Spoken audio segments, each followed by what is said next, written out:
welcome back to another video. If you're a new bird owner, then I'm going to be running you guys through some things that you probably aren't expecting with owning a bird. The first one is that you are going to be enslaving yourself to clean poop daily. Every single time you clean, think everything's clean, and then the next day it looks like you never cleaned.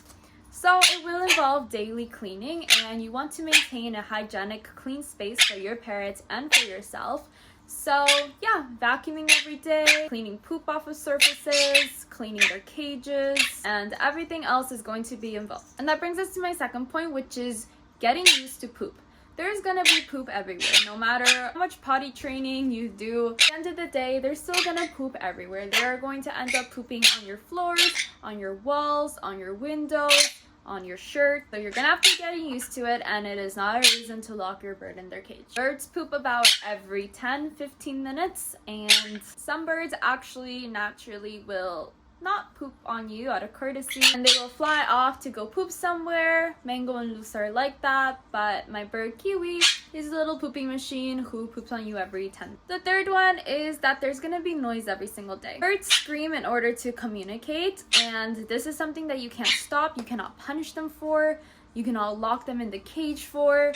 They scream because they're bored, because they want your attention, because it's too hot in the room, because they want a bath. So many reasons, and I have a whole video on that, but something that you're gonna have to get used to, and try and expose yourself previously to see if you can handle all the screaming, because it's something that eventually you will get used to, and it's just gonna be part of your day. The fourth one is biting. Now, birds bite as well to communicate, and there's various degrees of biting. Now, if you are not respecting their boundaries, you are not reading their body language correctly, you're doing something to anger them, then they will bite till you bleed. Not till you bleed, but they bite and you will bleed. This is a very hard bite, and depending on the parrot, it can vary from ouch, very ouch, ER visit ouch. But if you're doing everything right, then they might just nibble you, they might just pinch you, they might do a very light bite that does not draw blood, maybe scratches your skin a bit. But those kinds of bites are expected to be every day. If you are bleeding every single day, then you are probably doing something wrong, or they reached puberty. Which brings me to the next point. A lot of people don't understand that birds go through different life stages. Now, if you get a baby bird, you guys are gonna think, oh my god, so cute, so sweet, they don't do anything wrong. And then, depending what kind of parrot they are, they reach puberty, which is like their teenager years, and they go berserk. They start biting, they start screaming, they start being rebellious, they start being moody. And a lot of people takes them by surprise, and they think, you know, I did something wrong. What is wrong with my bird? And then they get rehomed, with a lot of people not understanding that birds go through hormonal changes, and this causes them to act like this. So it's something to keep in mind, so you guys know. This one is that they have mood changes. Their mood can change day to day. They'll have whole days where they're like kind of like, don't touch me, leave me alone, I want to be left alone. And then they can have other full days where they're like cuddly, clingy, love me, you know, I want to be near you. They can have other days where they don't stop screaming, they're throwing tantrums every 2 seconds. And then they can have various moods throughout the day, where one moment they're very cuddly, and then the next they are kind of like, leave me alone, I want to be left alone. And you're going to have to understand that it's not like a dog who's consistently happy to see you and wants to be near you. It's more like a cat, actually. The next one is that they are going to be destroying things in your home.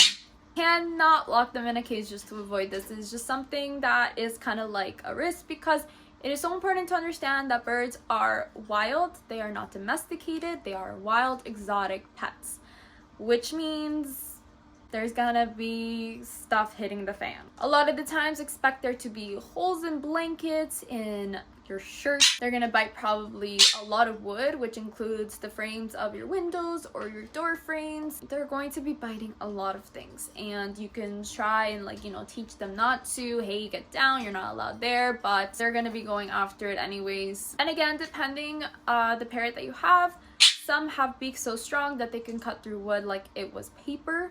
and others don't really have the strength to bite such hard woods. The next one is that they are very clingy social animals, which means that you are going to be at home with them a lot because their social needs need to be met. Otherwise, they'll get bored, they'll get depressed, they'll get lonely, and you are going to be their social needs basically. So you're gonna have to be interacting with them.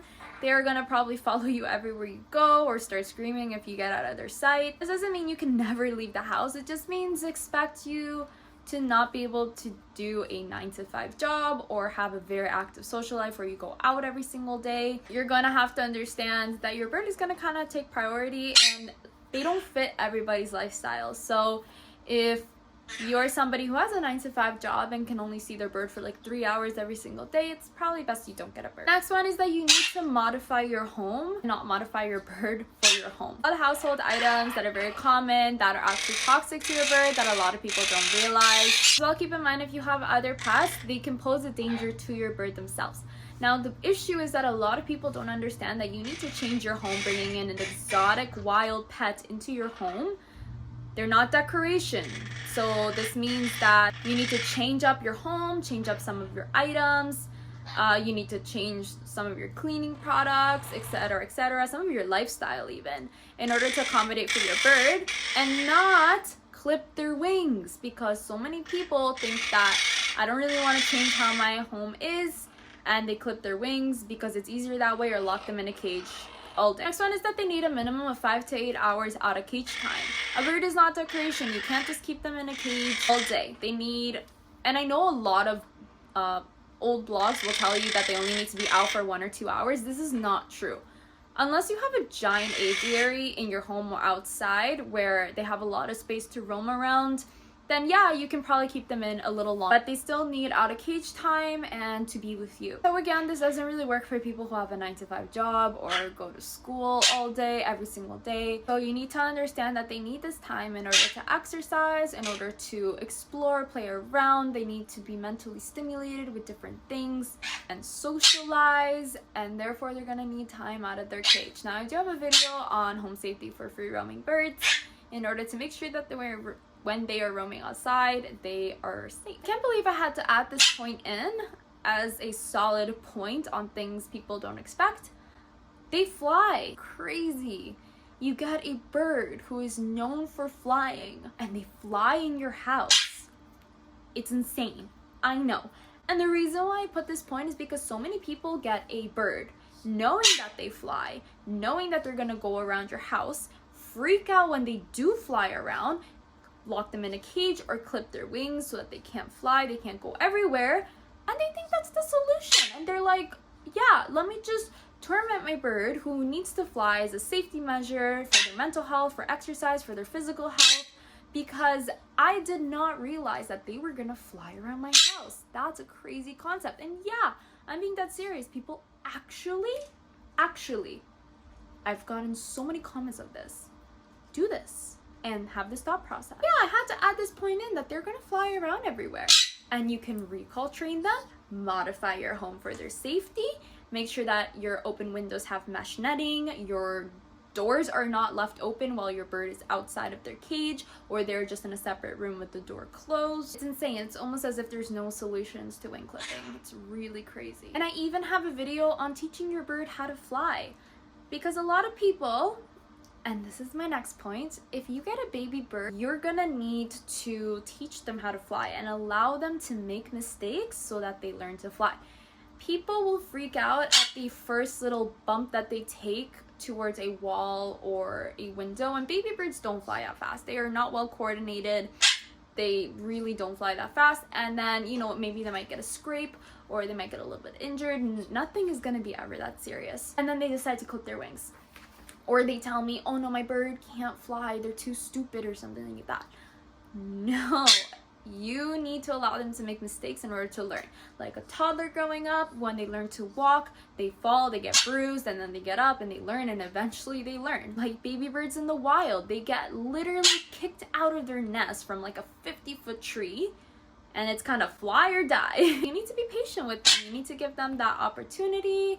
And I have a whole video on this to go more in detail, but That is something that you're going to have to teach them. The last one is that they are like 2-year-old toddlers. A lot of people don't realize that when you get a bird, they are not getting a simple pet. They are getting a 2-year-old toddler who will throw tantrums, who need lots of toys, who are moody, who need a variety of diet, because you wouldn't feed your toddler like mac and cheese every single day like me. I turned out great. They need a variety of vegetables, a variety of fruits, a variety of nuts in order to maintain their health. Toddlers also scream, toddlers also bite.